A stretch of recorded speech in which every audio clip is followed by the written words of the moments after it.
अमेरिकी राष्ट्रपति Donald Trump ने जंग में परमाणु हथियार के इस्तेमाल से इनकार कर दिया है। इतना ही नहीं, इसे कहते हुए ट्रंप भड़क भी गए और कहा कि मैं क्यों इसका इस्तेमाल करूंगा।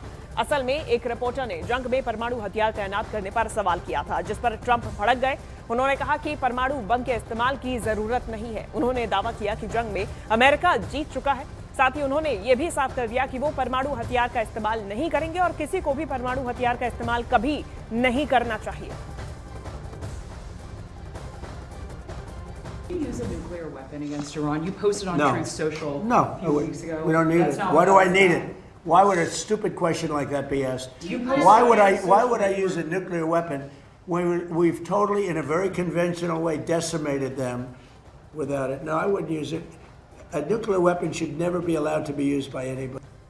तो उधर अमेरिकी राष्ट्रपति डोनाल्ड ट्रंप ने हॉर्मोज को लेकर बहुत ही सख्त बयान दिया है। ट्रंप ने सोशल मीडिया पर लिखा कि उन्होंने अमेरिकी नेवी के हॉर्मोज में बारूदी सुरंगें बिछा रहे छोटे जहाजों को तबाह करने का ऑर्डर दिया है। ट्रंप ने यह भी दावा किया कि अमेरिकी जहाज लगातार हॉर्मोज स्ट्रेट से बारूदी सुरंग हटाने का काम कर रहे हैं। ट्रंप ने इस काम को 3 गुना तेज करने के आदेश दिए हैं। ट्रंप ने अपनी दूसरे पोस्ट में दावा किया कि हॉर्मोज स्ट्रेट पूरी तरह अमेरिका के नियंत्रण में है। अमेरिकी नेवी की परमिशन के बिना कोई भी जहाज यहां से निकल नहीं सकता। जब तक ईरान किसी समझौते पर नहीं आता, तब तक स्ट्रेट पूरी तरह बंद रहेगा। उन्होंने दावा किया कि ईरान को यह समझने में बहुत मुश्किल हो रही है कि उनका नेता कौन है। ईरान युद्ध में बुरी तरह हार रहा है। We have been speaking to them, but they don't even know who's leading the country. They're in turmoil. So we thought we'd give them a little chance to get some of their turmoil resolved. Yeah, I did say it. I thought it would take 4 to 6 weeks, and I was right. Because at the end of 6 weeks, at the end of 4 weeks, their military was decimated. और चलिए अब आपको बताते हैं कि Trump ने Iran को क्या-क्या धमकी दी है। ट्रंप ने कहा कि बारूदी सुरंगें बिछा रहे जहाजों एक्शन के आदेश उन्हें दे दिए गए हैं। अमेरिकी नेवी माइंस वाले बोट को तबाह करेगी, ये उन्होंने कहा, ये धमकी दी।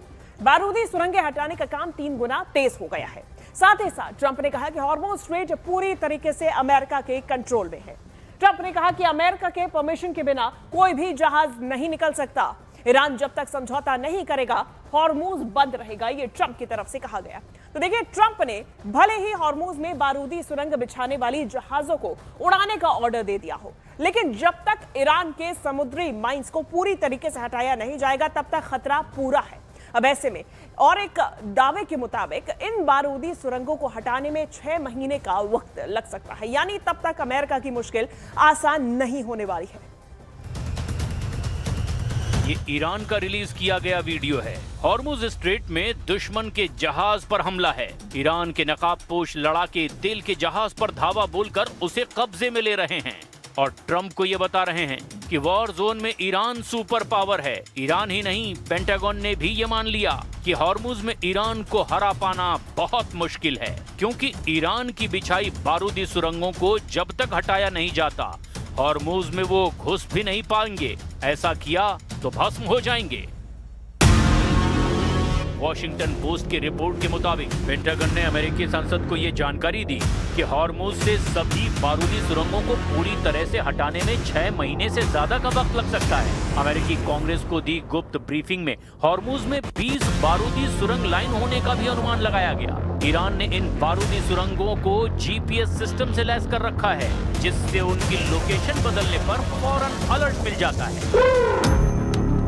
लेकिन पेंटागन ने वॉशिंगटन पोस्ट की रिपोर्ट को नकारते हुए दावा किया कि वो एक झटके में हॉर्मुज को क्लियर कर सकते हैं। पेंटागन प्रवक्ता शॉन पार्नेल ने धमकी दी कि हॉर्मुज को 6 महीने बंद रखा गया तो ईरान तबाह हो जाएगा। इसका जवाब ईरान के राष्ट्रीय सुरक्षा और विदेश समिति के चीफ ने दिया है। इब्राहिम अजीजी ने कहा कि सीज फायर बढ़ाने की कोई मांग ईरान की तरफ से की ही नहीं गई।